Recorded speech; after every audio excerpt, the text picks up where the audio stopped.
Hello, welcome to Pandora's Box. Today I'm going to do a set review for Time Spiral Remastered. So this is from Magic the Gathering by Wizards of the Coast. This one that I'm doing is in English. This I consider part of the Master Series. So if I put this within the Master Series, this is actually set number 9 within the Master Series itself. So the last one was actually Double Masters. And the set size is about 821 cards. It's not about, I think it's exactly 821 cards. That makes up of 289 cards within the base set non-foil and 121 cards from the old frame non-foil. And of course you times 2 because there's a foil version for every one of them, which makes up 820 cards, and plus 1 for the promo Lotus Bloom, which makes it 821. So 821 cards for the full set, which is actually much bigger than I was expecting. Okay, and each booster box comes with 36 packs. Per pack there's 15 cards. As usual, there's 6 boxes per case. So this is a very standard kind of booster boxes for Magic the Gathering. This was actually released in March 2021 and is a product specifically from US. I'm not too sure whether there's printing for from Belgium and Japan as well, but I will assume there is because this is actually common among Magic products.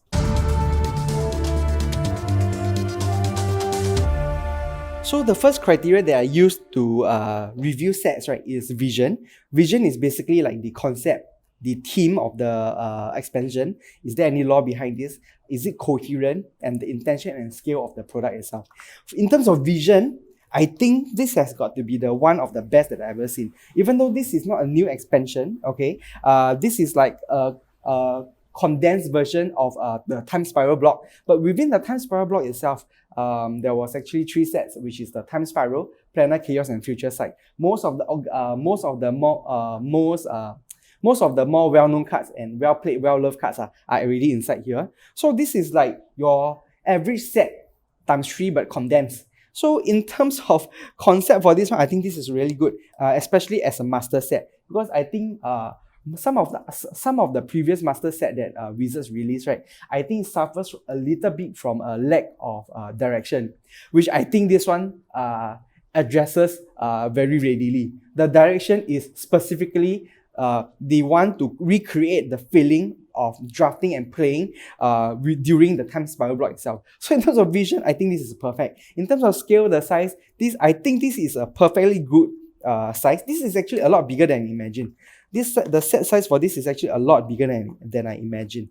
And in terms of the imagination, I would say there's not, I mean, because there's no new cards, so I can't really say that.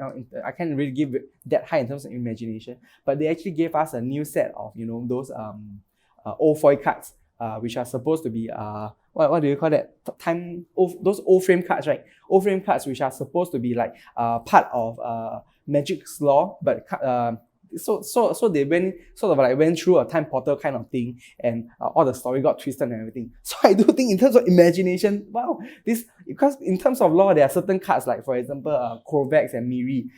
So Korvax is traditionally like a bad guy. Miri is a good person. Is a good character. So they sort of twist their character, twist it around, so that Korvax becomes a good guy and Miri becomes a bad person. So I think it does really sort of like spur your imagination. It really gives a lot, you know, for you to really, hey, what if?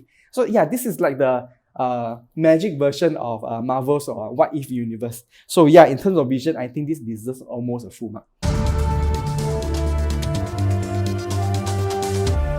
So the second criteria that I usually talk about is illustration. So it's basically like the quality of artwork, the color that it uses, how does the vision, the concept for the box itself tie into the cards. So in terms of vision, all this, definitely, because there is a coherent story for the Time Spiral block. And actually most of the cards actually encapsulate the vision and the story, the lore within the Time Spiral block itself. So I say it's very good. In terms of quality of artwork, I do have to say, I feel that the quality of artwork is actually a notch below what Magic has currently in 2021. So I think this is a product from maybe 10 years ago. I think it was more than 10 years, maybe about 15 years ago. And I actually can sort of tell the difference, the quality in the artwork. The artwork, okay, except for certain, I mean, certain cards are always evergreen, like cards from Rebecca Gray, and there's some really, really good quality ones as well. What do I see here? I think I've seen some from the I seen some really really good, very very wait, let me see if I can find an example. Who was the artist that I was thinking about? Was that Zoltan Boros or something? Yeah, I've seen some really really good cards, which really the illustration, the artwork will actually hold up throughout even 10 years later. Not don't say 2021. There are certain artwork by certain artists, right, which will hold up even 20, 30 years later, which I think is so good. So good. But other than that, most of the other cards, I do feel that the artwork, right, is a little bit I won't say it's lacking, but I'll say this, that it doesn't feel like the quality of today's Magic cards. So I know some today's Magic cards, right, get a lot of flack because of the high volume of reprints and all the financial value of the lack of financial value and all this. But I have to say, in terms of artwork, in terms of illustration, today's Magic cards they really do set the bar for TCGs in general, and even for itself. So I feel that even some of the cards here, right, the quality is maybe near, I think it's slightly better than today's Flesh and Blood kind of thing. So I think it's still better than Flesh and Blood, but I think it's slightly half a tier, right, lower than what we can get from today's Magic cards. So in terms of illustration, I think this one does suffer a little bit, just a tiny bit. The next criteria that I talk about is realization, which is like the implementation, the card quality itself, the execution, like for example, the flavor text, the print quality and all these things. Basically, it's like the effort that's put into this new expansion itself. Okay, this is not a new expansion, but I have to say overall the effort put into this is really, really good. Okay, they actually gave exactly what the player base wanted. This was exactly what the player base wanted, and this was received very, very, very well. And in terms of implementation, I think it is a stroke of genius to go back to all these old frame cards. So this provides a lot of nostalgia, and then this provides I think a lot of value as well to people, even to new players, right? This is what Magic cards used to look like 10, 20 years ago. Okay, this only there's in terms of implementation, they don't have to come up with new special alternate art, very very striking foils and everything, but they are still able to capture a lot of the player base imagination. So I think in terms of realization, right, it is very good, especially because of the implementation of the old frame cards. That gives a very very high marks in terms of realization. And usually in terms of master set, all TCGs has got master sets, even Cardfight Vanguards and all these, right? Pokemon especially, Cardfight Vanguards, they all got master set. It's like just so basically it's like a cop-out. I feel that generally master sets are like a cop-out because you just take old cards, popular old cards, and jumble everything together in one new set. If I were running a business, exactly that's how I would do. Minimal effort, but you capture the imagination of the maximum amount of customer base, but minimal effort because you don't have to pay for new artwork and all the things, new storyline. Usually master sets, right, doesn't come with a storyline. But I do think that this is just the way they do the remasters, right? The storyline, everything is already imbued. They don't have to come out with new, even though they don't have to come out with new artwork. But because the way that they do it makes you feel that yes, effort is really, really put into master set here. So in terms of effort for realization, yes, I think this deserves very, very high marks as well.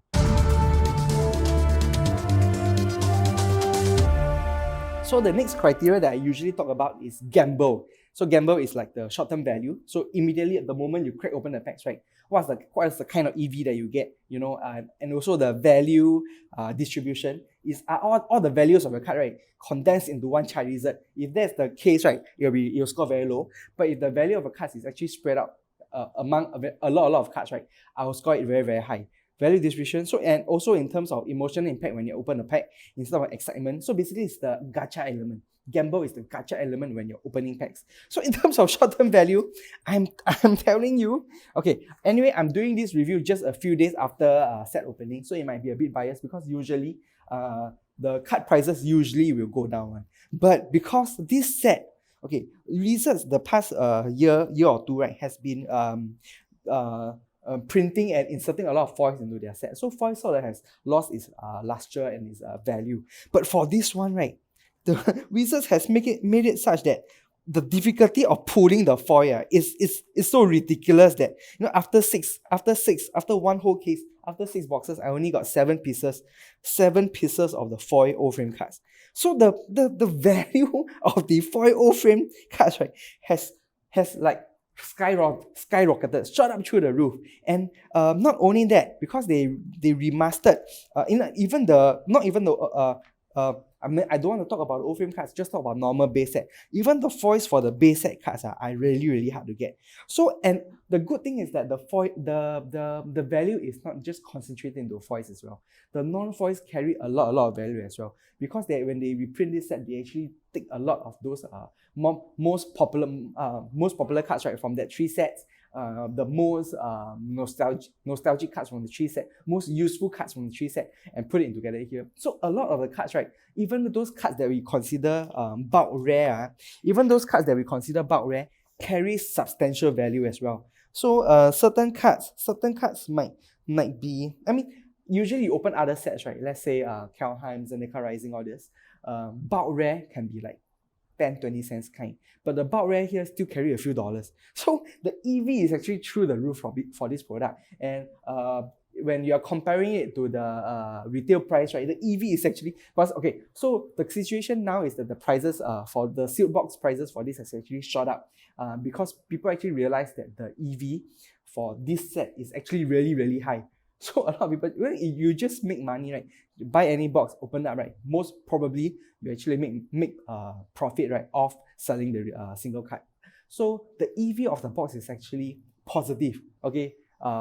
More than the retail box itself. So in terms of short-term value, I almost have to give this one full marks. I don't know how it's going to be long-term, but short-term wise, specifically for this gamble criteria, I think this is an almost full mark set. Okay, and when you open the packs also, because it does give you quite a bit of emotion also because of the nostalgia and everything. Yes, so for full marks, this is the bar. This is how reprints should be done. This is how, I don't know whether there's going to be reprints coming, of course, but I think this is how a product should capture the player base imagination. So, next criteria that I usually talk about is innovation. Innovation is the gameplay, whether they introduce new mechanics, the product itself, whether they introduce new card types, new foiling styles. Is there new prices, new MSRP for this one? Are there any new kind of promotion and hype for this one?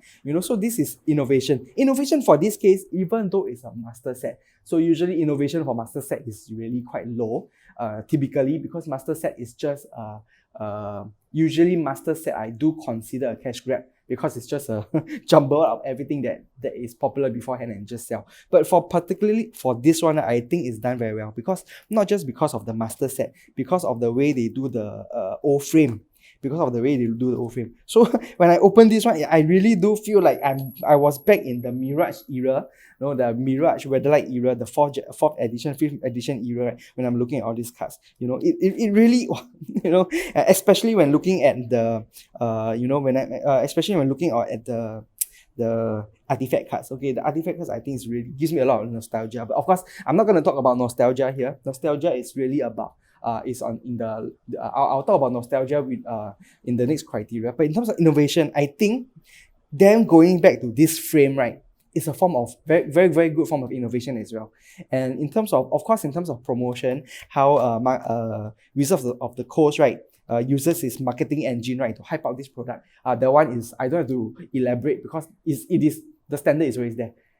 Like I mentioned, right, the Wizards marketing engine, right, is the standard bar none, the benchmark that all other TCGs just look up to. So inherently, in terms of the promotion wise, right, the marketing hype, right, this will inherently score very high because it is Wizards product. And so in that case, I think that it scores, in terms of innovation, this scores very well actually. This scores very, very well in terms of innovation.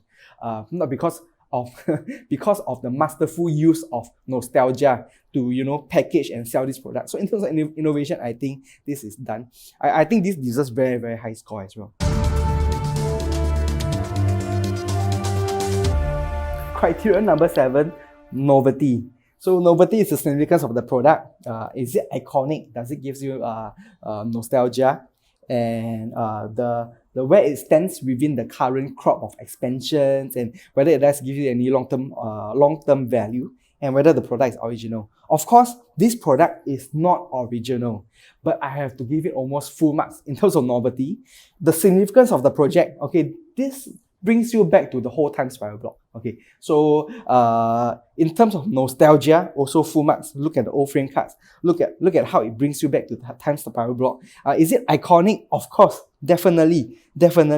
Iconic cards, iconic set, all condensed into one very, very iconic set. Iconic cards within, this iconic master set. And where it stands is also a very unique.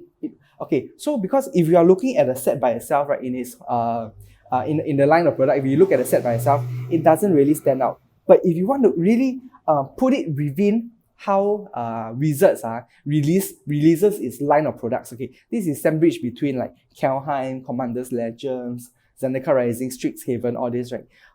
This is sandwiched between products that are very modern products that are very, very flashy, with the set boxes, with the collector's boxes, with all the extended arts showcase, extended art foils, showcase foils, and all those very, very fanciful, very new age style of cards itself. So this actually came out at the perfect time where a large subset of the player base is actually yearning or longing for the old Magic days of yore. So this actually, in terms of how the timing for when they receive, when Wizards come out with this product is also I think it's really genius. It's really genius. It is a stark contrast with all the existing the product line the past 1-2 years, and it brings people back to a time where they feel that Magic was more simple. But of course, I'm not saying that Magic should go back to this one, because I do believe that the new signed cards, the new extended arts and showcase and all these special altered cards like that, right, should be the way to go. I think Magic, in terms of long-term survivability, Magic, that should be the way to go. But in terms of like significance, the relevance of this product, especially within this particular timeline, how this is slotted among all the Magic products, all the expansions, right, I think this should be a textbook study of how you should really time and release. And I just think that in terms of novelty, even though this product is not original, this is almost a perfect score in terms of novelty. Okay, now I finished all the criteria already. Now that you have listened to me rave and wax lyrical about the set itself, I'm sure you all can expect what the grade is like for this set. So the final grade I'm gonna give for Time Spiral Remastered is 4.5 stars. This is like probably the highest I've ever gave. I've never given any sets a full 5-star yet. So this is like probably the highest you can get already. This has got very good vision. Okay, this has got great illustration, even though it's old school. This has got great realization in terms of implementing the concept of implementing this remastered set. This has got extremely high short-term value, and I do believe that this will hold very high long-term value as well, because of the low the low quantity of printing, especially of the foil frame cards. So I believe that this product will hold long-term value as well. It is super significant, super nostalgic. In terms of the gacha element, which I think which is the most important, right, among all the criteria, I think the gacha is the most important. The gacha element is super high. So I do, in light of all this, I do believe this is almost a perfect set that you can get from Magic, which is why I give it a 4.5 stars. Why not 5 stars? Why not 5 stars since the set is good? I can give it a 5-star if this is not old cards. I mean, no, if Wizards is able to come up with a product, right, that combines all the nostalgia of all the old cards and everything, but it's a new set with new mechanics, with new illustration and all these things, right? If they can combine the old and the new, right, is into one very attractive, very very attractive, very intriguing, very valuable product with the old and the new, I think that will be the first ever 5-star review. First ever 5-star review you're ever going to see on the channel itself. But because this is a very good product, but this is all old, no new. So it's not perfect. It just lacks that half a star because of the products itself. Of course, people always want to see new things. So Even though, yes, no new stuff here, but I still think one of the best sets I've seen yet from Magic the Gathering. So 4.5 stars. I've come to the end of the review. Please let me know if you all agree with how I graded this product. I'm sure people with different perspectives, right, will view this product differently. Especially newer players, probably they don't see the nostalgia, they don't see the the appeal in the old frame. They won't grade this so high. This might seem like an average or below average product to them, but personally to me, because I started playing Magic in revised 4th edition Mirage kind of time, so this product actually really plugged at my heartstrings. Really, the feeling of nostalgia is so strong, and coupled with all those other criteria which makes me rate it so high. But please do let me know if you don't agree, or if you agree. Please help me to like and subscribe, and please stay tuned for more videos like this in the future. Thank you very much. Bye bye.